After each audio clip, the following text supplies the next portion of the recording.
Café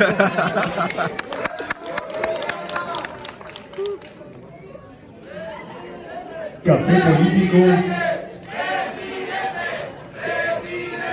Café político con Arturo Saldívar. Amigas y amigos de Un Café Político, hoy tenemos un programa muy especial. Nos acompaña como invitado de honor un jurista altamente destacado del máximo Tribunal Constitucional y Jurisdiccional del Poder Judicial de la Federación de nuestro país. Un catedrático y docente de la Universidad Nacional Autónoma de México, la Escuela Libre de Derecho, la Universidad Iberoamericana y la Universidad Panamericana, en donde ha realizado una enorme y loable labor en las aulas, formando a los constitucionalistas del relevo generacional, sentando las bases académicas de los nuevos paradigmas del derecho constitucional mexicano. Ha sido un abogado postulante que siempre ha sabido llevar a la ley por el camino de la justicia y la defensa de los derechos humanos.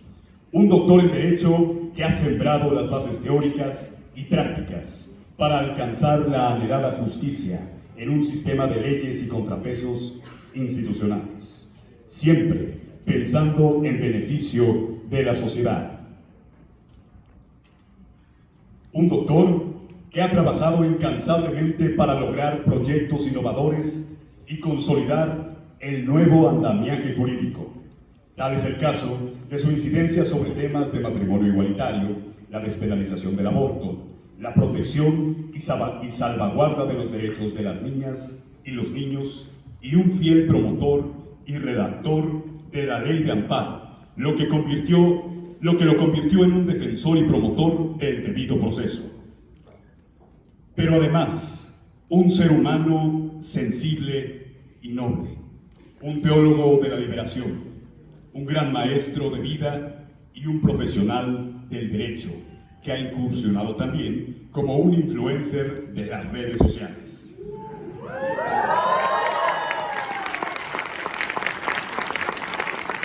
Un TikToker estrella de la justicia penal. Está con nosotros el ministro de la Suprema Corte de Justicia, el magistrado Arturo Saldívar.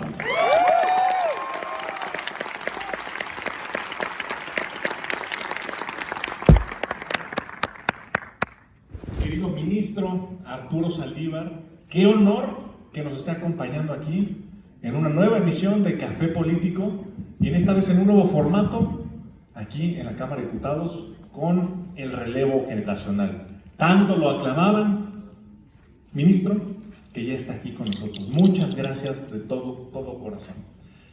Ministro, ¿cómo comienza su carrera? ¿Cómo inicia Arturo Saldívar, aquel joven soñador que quizá le gustaba el rock and roll, le gustaban los Beatles? En aquel momento, ¿en qué momento te diste cuenta que querías ser abogado o quizá algún día ser ministro, hasta presidente de la Suprema Corte de Justicia? ¿Cómo inició Arturo Saldívar? Primeramente quiero agradecer al diputado Miguel Torruco, joven y brillante y prometedor político mexicano, esta invitación, y agradecer de todo corazón a todas y todos ustedes esta acogida tan cariñosa y tan entusiasta. Créanme que también yo las quiero y los quiero mucho.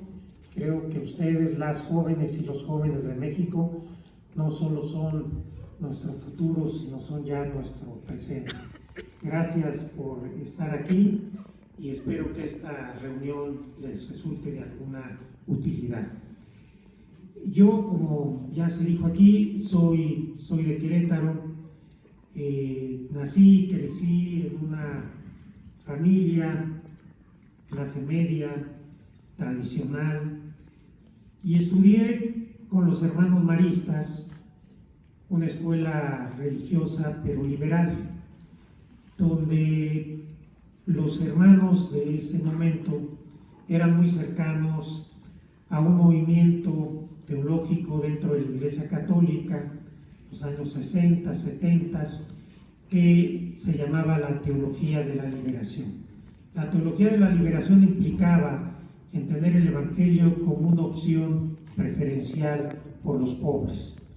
Y en esa filosofía social yo me eduqué, y a partir de ahí, y el ejemplo de mis padres, fui tomando desde pequeño una conciencia social de la necesidad de ser empático y cercano al dolor de la gente, y tratar de poner un esfuerzo para cambiar el mundo, para cambiar el país, y para que quienes menos tienen pudieran tener un mejor futuro.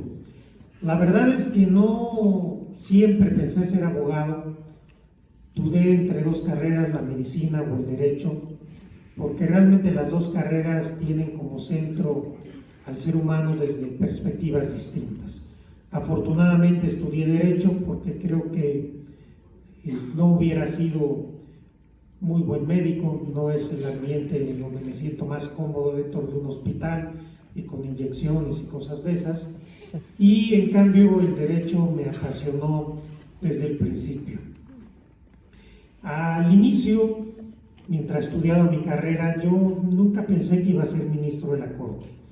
Mi finalidad era ser abogado postulante, dedicarme al derecho constitucional y desde esa práctica poder defender los derechos de la gente. Siempre a lo largo de mi carrera, que afortunadamente fue exitosa, de mi carrera como abogado, siempre llevé asuntos pro bono y siempre estuve preocupado por llevar asuntos en que ayudáramos a gente que no podía pagar un abogado. Una vez que logré mis objetivos que me había planteado profesionalmente, me di cuenta que en aquel momento, estoy hablándoles hace más de 15 años, no se podía incidir, cambiar la realidad desde la abogacía. No existía lo que hoy se llama litigio estratégico. Yo planteé muchas veces en innumerables demandas, por ejemplo, temas de derechos humanos de fuente internacional. Los jueces nunca analizaban esos asuntos. Me decían, esto es algo muy exótico, es para la academia, no es para que nosotros lo podamos hacer. De tal suerte que me di cuenta que si quería hacer diferencia tenía que buscar hacerlo desde el sector público. Yo había combinado la academia con mi ejercicio profesional, había estado muy cerca de la Corte, de toda la doctrina de derecho comparado, los tribunales constitucionales, la interpretación constitucional, y entonces aspiré a ser ministro después de cómo suceden todas estas cosas, de buscar y de tener éxito en algunas cosas y otras no. Lo logré, y mi primera finalidad fue ser un ministro que tuviera un compromiso con los derechos humanos. Antes de que yo llegara a la Corte, la Suprema Corte no veía temas de derechos humanos. Todos los temas de derechos humanos los habían delegado a los tribunales colegiados de circuito. Y yo escribí un artículo como 3 años antes de ser ministro, junto con la doctora Ana Laura Magaloni, que se llama El Ciudadano Olvidado.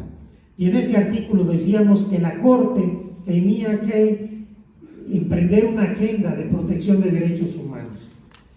Y nos contestó el artículo la ponencia de un entonces ministro que hoy se dedica a llevar litigio estratégico en contra del gobierno, a decirnos que no era ni deseable ni posible que la Corte se dedicara a defender derechos humanos.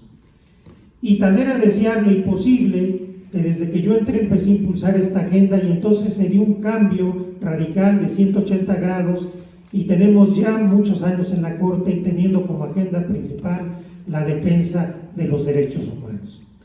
Durante este periodo de 9 años que fui ministro, la primera sala y en el pleno, impulsamos muchos criterios, quizás la base de los criterios más importantes de derechos humanos en México. Tengo un libro, 10 años de derechos, una biografía jurisprudencial de Tirán Leblanc, en donde explico las 50 sentencias más importantes de las que yo fui ponente. Y cuando estaba en esa situación me di cuenta también que había cosas que no se podían hacer desde el puesto de ministro, sino que tenía que llegar a la presidencia de la Corte para plantear políticas públicas y hacer diferencia ahí también. Afortunadamente, en el segundo intento lo logré, llegué a la presidencia de la Corte, hicimos cambios muy importantes. Les digo algunos simplemente, muy brevemente, para poder entrar a cosas que espero más interesantes. Se combatió por primera vez de manera institucionalizada la corrupción, ordenamos el nepotismo, que era una práctica cultural, establecimos unidades para el combate al acoso sexual y la violencia de género, que también era una cultura en el Poder Judicial. Impulsamos como nunca la igualdad de género. El 51% de las juezas federales que se han nombrado en toda la historia del Poder Judicial se nombraron en los 4 años de mi administración. Establecimos las licencias de paternidad para quitar estos roles diferenciados entre el hombre y la mujer. Establecimos una Defensoría Pública de Excelencia. Cuando yo llegué se hablaban 48 variables indígenas, cuando me fui 149 variables de lenguas indígenas. Establecimos litigio estratégico, liberamos en 4 años a más de 44,000 personas inocentes, pobres. Establecimos la justicia digital, impulsamos la justicia laboral, etcétera. De tal suerte que lo que puedo decirles es que cuando uno llega al sector público por las buenas razones y a través de buenas prácticas, los cambios son posibles, siempre y cuando se tenga voluntad política, convicción y, claro, no estorba un poco de talento, pero sobre todo un buen equipo de trabajo. Todo lo que yo he podido hacer, lo he podido hacer gracias a mi equipo de trabajo, el cual ha estado y está integrado sobre todo por mujeres y por jóvenes.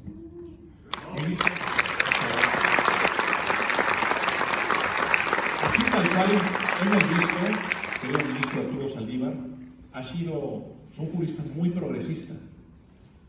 Ha generado proyectos que han transformado de manera íntegra y también ha aplicado la ley de una manera distinta. Por ejemplo, le tocó cambiar el paradigma jurídico en el caso de la despenalización del aborto y también la defensa de los derechos de las niñas y los niños.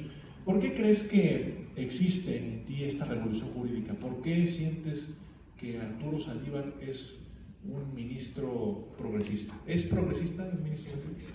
Yo creo que todo depende de cuál es tu concepción de la realidad, de la vida, del mundo y del derecho. Si tú llegas a la Corte con una idea de transformar las cosas, de hacer diferencia, de generar un compromiso con lo que crees y particularmente con los derechos humanos, entonces buscas interpretar la Constitución siempre de manera que te acerque a esos derechos, hacer realidad esos derechos. Entonces, de alguna manera, que yo soy un ministro efectivamente progresista, liberal, porque mi compromiso con esos derechos lo he tratado de realizar a través de mis proyectos y de mis votos durante 13 años. Durante 13 años yo he estado defendiendo las mismas convicciones. Yo no cambié porque cambiaron los sexenios. Yo he defendido lo que defiendo hoy siempre, la Constitución y los derechos humanos, y he interpretado de la misma forma, de tal suerte que ¿cuál es la diferencia, digamos, que hay en este momento? Que hoy tenemos, digamos, en la transformación política y social que se dio en el país, un proyecto que es más afín a las ideas que yo siempre he defendido, pero no porque yo haya cambiado mis ideas para hacerme afín a un proyecto distinto. Esto creo que es muy importante decirlo. Yo cambié, como dicen mis críticos de la derecha, porque llegó el presidente López Obrador. No. Lo único que sucede es que tengo más afinidad con un proyecto político que pone primero a los pobres que en un proyecto político que pone primero a la oligarquía. Esa es la diferencia. Yo no cambié.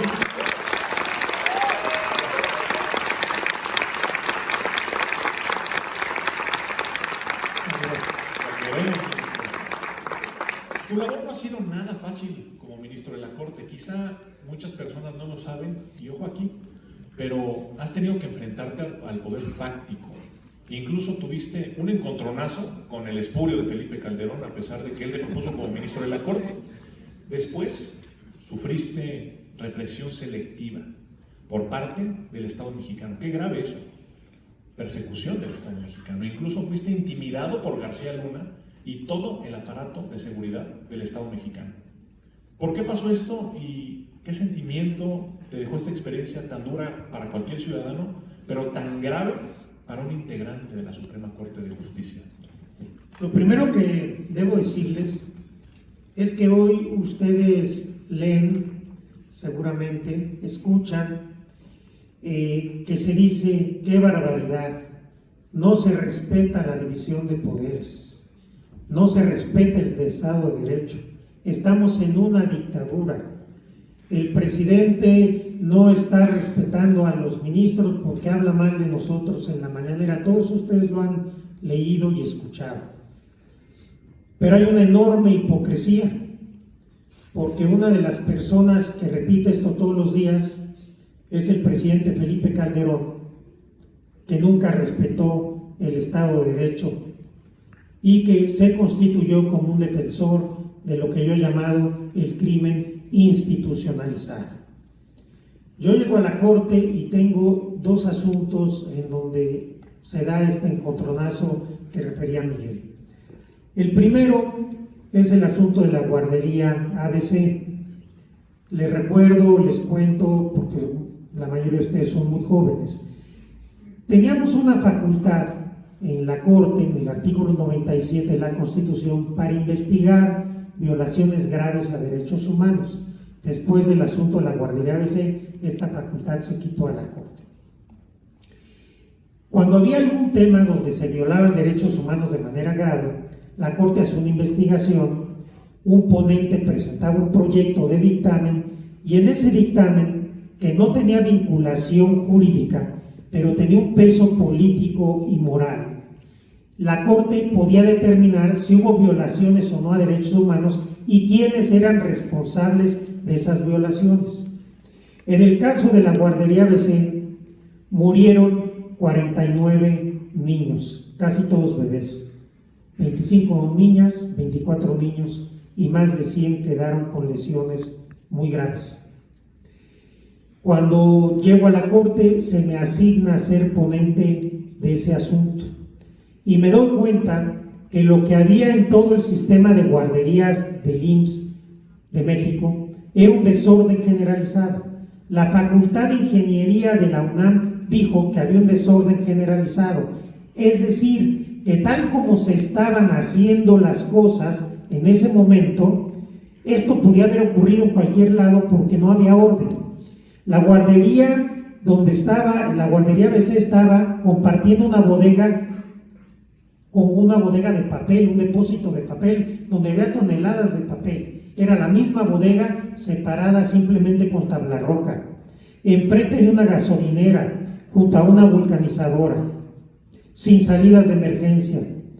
Esas niñas y esos niños murieron por negligencia grave del gobierno de Felipe Calderón. Cuando yo iba a sacar mi dictamen de esa forma, el entonces secretario de Gobernación acudió a mi oficina y empezó a tratar de hacerme cambiar de opinión. Yo obviamente le expliqué mis razones y en algún momento, ya subiendo de tono, me dijo: dice el presidente que no te propusimos para eso. Entonces le dije: dile al presidente que postuló a un ministro, no designó a un secretario de Estado.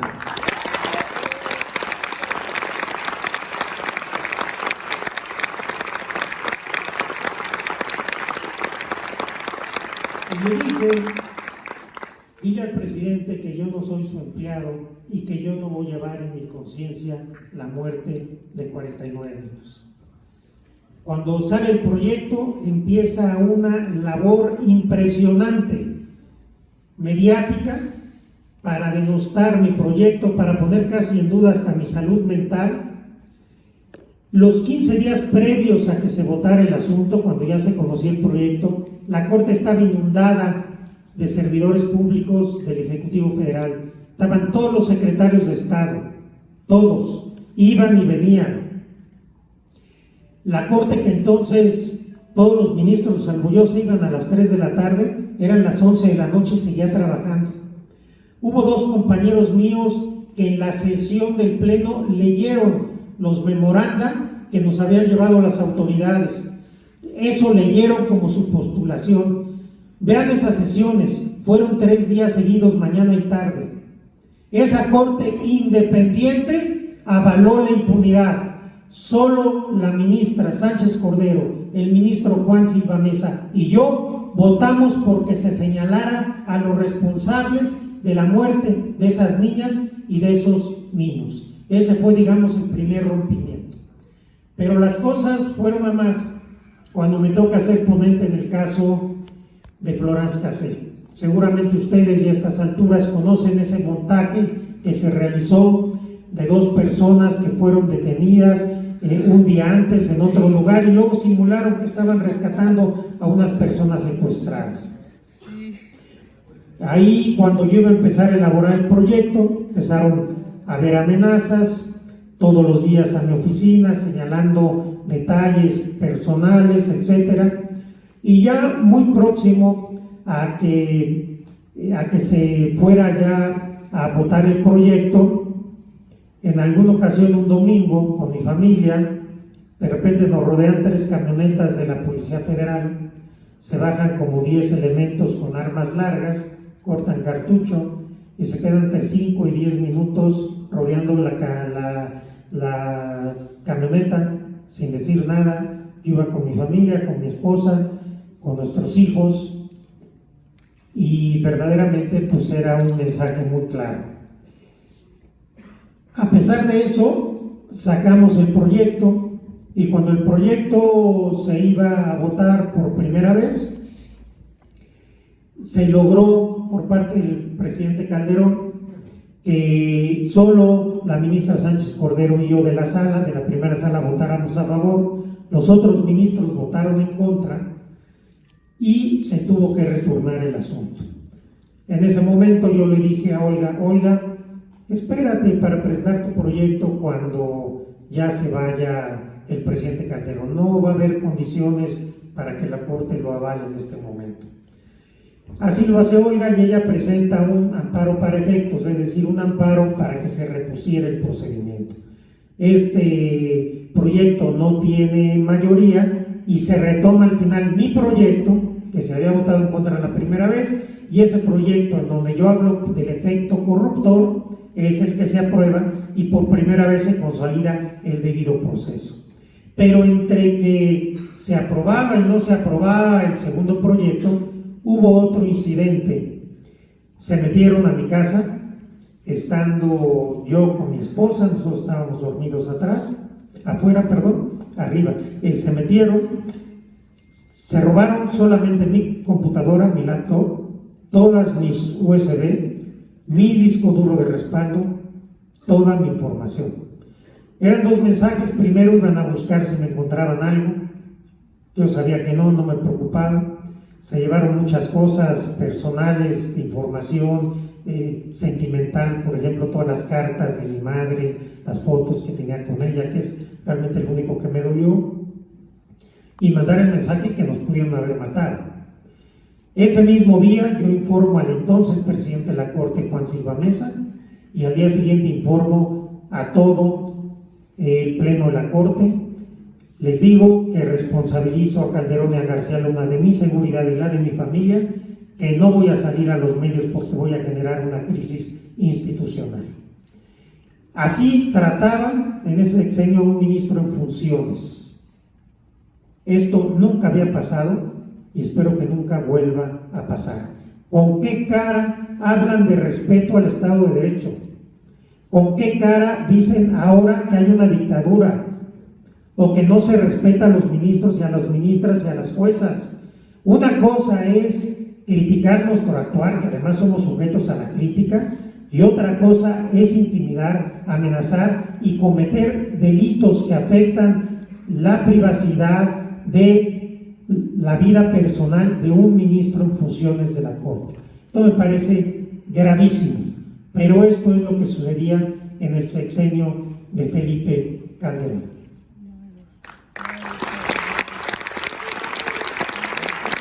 Ministro, ¿qué historia